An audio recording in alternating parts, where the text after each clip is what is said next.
생명의 삶 16일 월요일 말씀 고린도전서 7장 25절에서 40절 말씀입니다. 생명의 삶 16일 말씀 고린도전서 7장 25절에서 40절 말씀입니다. 우리 한 절씩 교독하시겠습니다. 처녀에 대하여는 내가 주께 받은 계명이 없으되 주의 자비하심을 받아서 충성스러운 자가 된 내가 의견을 말하노니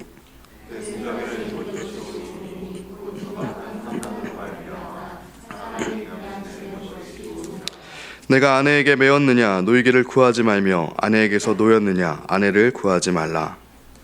장가가도 죄짓는 것이 아니요 처녀가 시집가도 죄짓는 것이 아니로되 육신에 고난이 있으리니 나는 너희를 아끼노라. 형제들아 내가 이 말을 하노니 그때가 단축하여진 거로 이후부터 안에 있는 자들은 없는 자같이 하며 울지 않는 자같이 하며 기쁜 자들은 기쁘지 않은 자같이 하며 매매하는 자들은 없는 자같이 하며 세상 물건을 쓰는 자들은 다 쓰지 못하는 자같이 하라. 이 세상의 외형은 지나감이니라. 너희가 염려 없기를 원하노라. 장가가지 않은 자는 주의 일을 염려하여 어찌하여야 주를 기쁘시게 할까 하되 장가간 자는 세상 일을 염려하여 어찌하여야 아내를 기쁘게 할까 하여 마음이 갈라지며 시집가지 않은 자와 처녀는 주의 일을 염려하여 몸과 영을 다 거룩하게 하려 하되 시집간 자는 세상 일을 염려하여 어찌하여야 남편을 기쁘게 할까 하느니라. 내가 이것을 말함은 너희의 유익을 위함이요 너희에게 올무를 놓으려 함이 아니니 오직 너희로 하여금 이치에 합당하게 하여 흐트러짐이 없이 주를 섬기게 하려 함이라. 누가 자기의 약혼녀에 대한 행동이 합당하지 못한 줄로 생각할 때 그 약혼녀의 홍기도 지나고 그같이 할 필요가 있거든 원하는 대로 하라. 그것은 죄 짓는 것이 아니니 그들로 결혼하게 하라. 그러나 그가 마음을 정하고 또 부득이한 일도 없고 자기 뜻대로 할 권리가 있어서 그 약혼녀를 그대로 두기로 하여도 잘하는 것이니라. 그러므로 결혼하는 자도 잘하거니와 결혼하지 아니하는 자는 더 잘하는 것이니라. 아내는 그 남편이 살아있는 동안에 매어 있다가 남편이 죽으면 자유로워 자기 뜻대로 시집갈 것이나 주 안에서만 할 것이니라. 내 뜻에는 그냥 지내는 것이 더욱 복이 있으리로다. 나도 또한 하나님의 영을 받은 줄로 생각하노라. 아멘.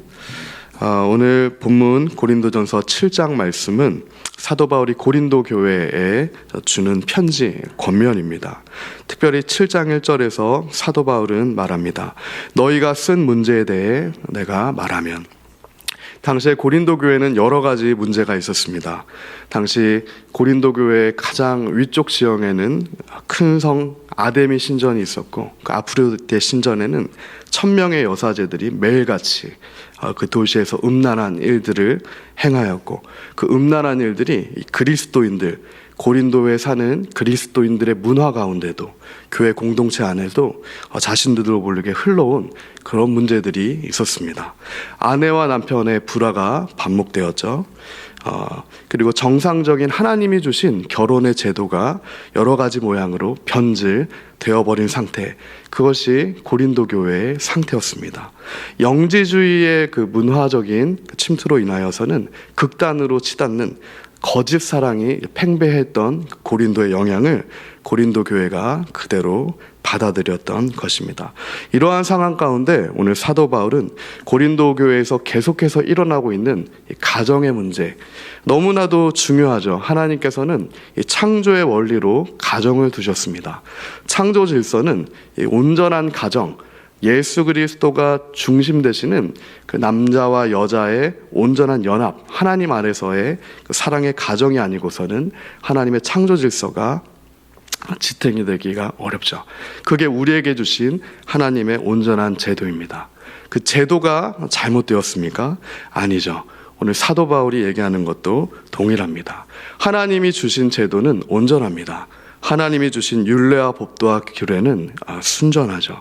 하지만 그것을 대하는 우리의 태도가 잘못되었다는 겁니다. 우리의 마음 상태가 잘못되었다는 겁니다. 하나님을 바라보는 우리의 심령이 잘못되었다는 겁니다. 예배 역시 그럴 수가 있습니다. 하나님이 기뻐하시는 제사는 우리의 심령을 드리는 제사, 마음을 드리는 제사입니다. 하나님을 사랑함으로 주께 나아가는 그 제사를 주님께서 받으신다는 겁니다. 하지만 그 내용이 없는 형식만 갖춘 외식적인 예배, 외식적인 제도를 하나님께서 기뻐하시지 않는다는 거죠. 오늘 고린도 교회에 향한 이 가정을 향한 권면에도 이러한 알맹이가 빼져버린, 본질이 빠져버린 변질된 제도에 대한 사도 바울의 질타와 권면이 있는 것입니다. 그러한 맥락 가운데 사도 바울은 고린도전서 7장 7절에 다음과 같이 말합니다. 나는 모든 사람이 나와 같기를 원하노라. 그러나 각각 하나님께 받은 자기의 은사가 있으니 이 사람은 이러하고 저 사람은 저러하니라. 사도 바울이 오늘 고린도 교회에 주는 핵심이 이것입니다. 각각 하나님께 받은 대로, 각각 하나님께 받은 사명 그대로. 하나님께서는 개인에게도 사명을 주시지만 가정에게도 사명을 주십니다. 공동체에게도 사명을 주시죠. 특별히 저 같은 경우도 이제 결혼한 지 6년 차, 7년 차가 지나고 있는데, 저희가 결혼할 때도 하나님께서 저희 가정에게 주셨던 사명이 있습니다. 저에게는 특별히 이사야서 61장 말씀을 주셔서 제가 결혼할 때 우리 첫째가 태어났을 때도 이사야 61장 말씀을 강보에다가 저희가 적어서 에세리를 이렇게 이불을 이렇게 만들어 줬었고, 청첩장 뒷면에 이사야 61장 말씀을 적어서 온 분들에게 나눠주기도 했습니다. 동일하게 저와 그 지하 전도사에게 하나님께서 그 이사야 61장을 말씀을 주셨는데, 이사야 61장 말씀은 다음과 같죠. 주 여호와의 성령이 내게 임하셨으니 이는 주께서 내게 기름 부으사 가난한 자에게 아름다운 소식을 전하게 하려 하심이라. 예수님께서 처음 사역을 시작하기에 앞서서 광야 시험을 끝내시고 회당에서 피신 말씀이 바로 이 이사야 61장 말씀이었습니다. 저와 저희 아내, 저희 가정은 이 말씀을 저희 가정에게 주는 말씀으로 받고, 특별히 가난한 자가 지금 우리 민족 가운데 가난한 자, 눈먼 자, 강도 만난 자, 북한 주민이라는 그 마음을 저와 지하 전도사에게는 주셨습니다. 그래서 저와 저희 가정에서는 정말 우리가 하나님의 뜻, 지금 이 시대 가운데 대한민국과 대한민국 교회 가운데 강도 만난 자와 눈먼 자와 병든 자들인 북한 주민들에 대한 한국 교회의 기도가 다시 회복되어야 되는데, 그것이 너희 가정을 향한 하나님의 사명이고 부르심이다라는 말씀을 들었습니다. 그게 하나님이 저희 가정에 주신 말씀이 계속해서 저희의 가정을 지탱하는 데 있어서 예수 그리스도를 우리가 표대로 삼고 있지만 정말 힘을 주는 말씀이 되더라고요. 우리 인생의 개인에게도 있지만 우리 가정에게도 주신 하나님의 말씀이 있습니다. 그 말씀을 우리가 가정에 동일한 힘을 삼아야 됩니다. 우리 가정이 지탱하고 나아감에 있어서 하나님께서 주신 그 말씀으로 힘을 삼아야 한다는 것입니다. 그 말씀 안에 온전히 거해 있을 때 하나님 안에서의 진실된 사랑, 서로 변질되지 않는 사랑도 가능하다는 것입니다. 사도 바울은 오늘 10절에 다음과 같이 또한 얘기합니다.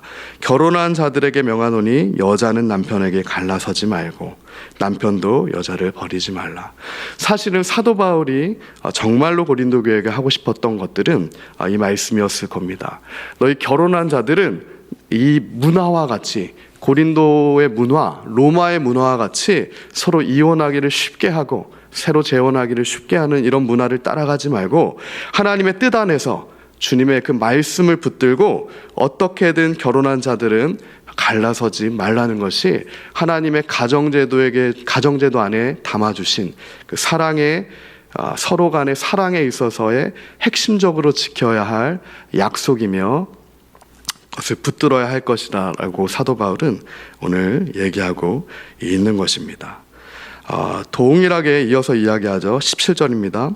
오직 주께서 각 사람에게 나눠주신 대로 하나님이 각 사람을 부르신 그대로 행하라.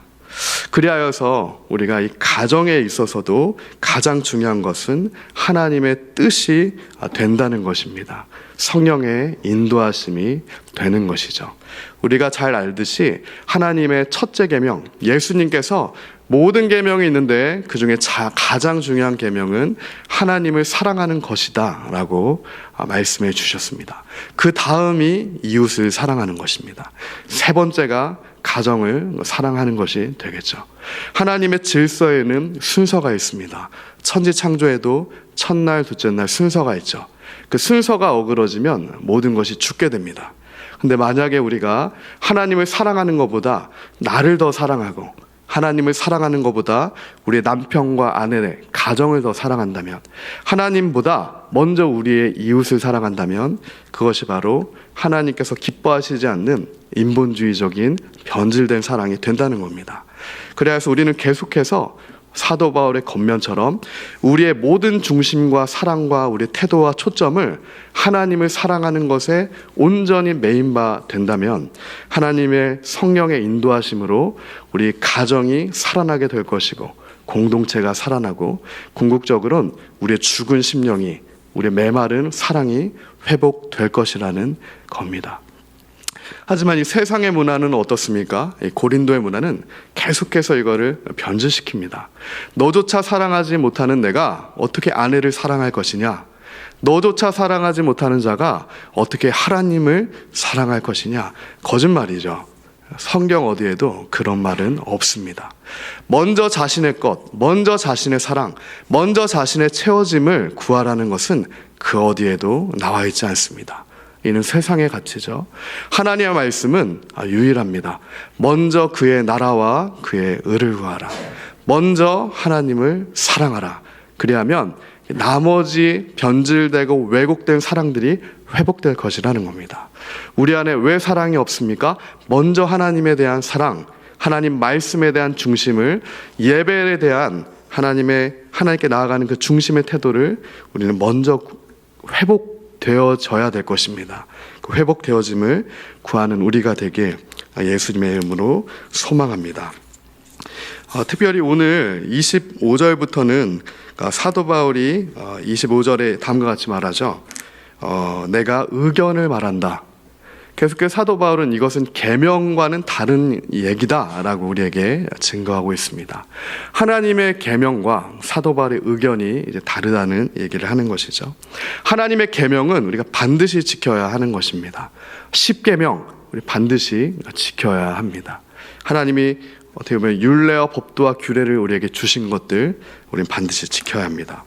하지만 오늘 우리가 사도 바울이 계속해서 얘기하듯이 받을 자가 받아라라고 하는 고린도 7장의 말씀이죠. 은사를 받은 자들, 독신도 은사다라고 사도 바울은 얘기를 합니다.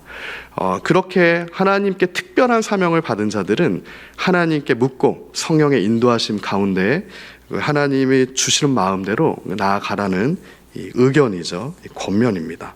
근데 그 이유가 있죠. 26절에 내 생각에는 이것이 좋으니 곧 임박한 환난으로 말미암아 사람이 그냥 지내는 것이 좋다.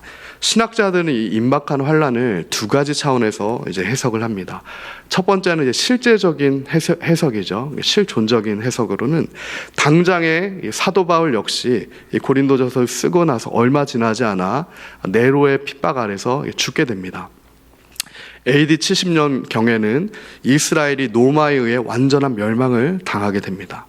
그리고서는 모든 예수 믿는 자들은 카타콤, 지하로 숨어 들어가게 됩니다. 이러한 실제적인 환난 앞에서 정말 이때 다가올 위협 앞에서 필요한 것은 하나님 앞에서 더욱더 기도하며 그때를 준비하는 것이다라는 이야기를 사도 바울은 오늘 우리에게 하는 것입니다. 동일한 맥락에서 어떻게 보면 거시적인 맥락에서는 영적인 의미에서는 종말을 사는 우리에게 계속해서 2000년 동안 우리는 종말을 사는 것이죠. 예수님께서 다시 오시면 심판자로 오실 것이고 우리는 그러니까 다 그 심판대 안에 설 것입니다. 그 심판 아래서 우리가 마지막에 하나님께 어떠한 심판을 받게 될 것인가, 그때 우리의 태도는 어떠해야 되는가를 다루고 있는 것입니다. 29절부터 그 임박한 환난 앞에 다시 오실 예수님 앞에서 우리가 해야 될 마음의 중심, 우리 가정의 태도를 사도 바울은 얘기하고 있습니다. 30절입니다. 우는 자들은 울지 않는 자같이 하며 기쁜 자들은 기쁘지 않은 자같이 하며 매매하는 자들은 없는 자같이 하며 세상 물건을 쓰는 자들은 다 쓰지 못하는 자같이 하라. 이 세상의 외형은 지나감이니라.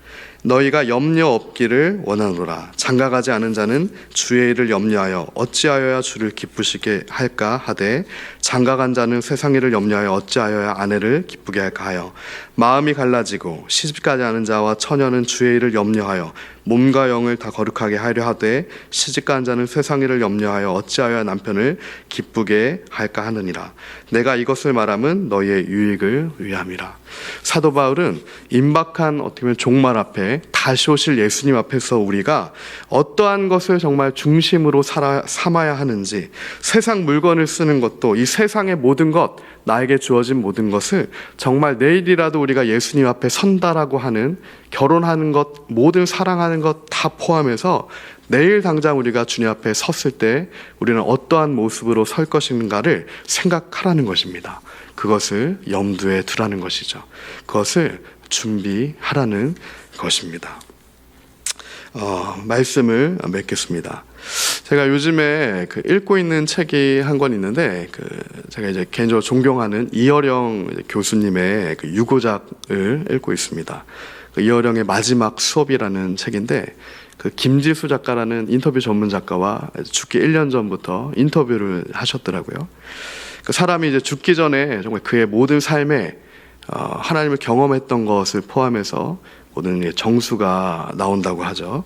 그래서 그 책을 통해서도 제가 많은 울림이 있었는데, 특별히 이어령 교수님이 우리가 알다시피 그 첫째 딸이신 이민아 목사님, 미국의 검사까지 했을 정도로 뛰어난 수재였던 그 딸을 먼저 하나님 곁으로 보내시고, 그리고 그 손자 역시 죽게 되는 그러한 과정을 통해, 고난을 통해서 하나님을 만나게 되신 시대의 지성이었습니다.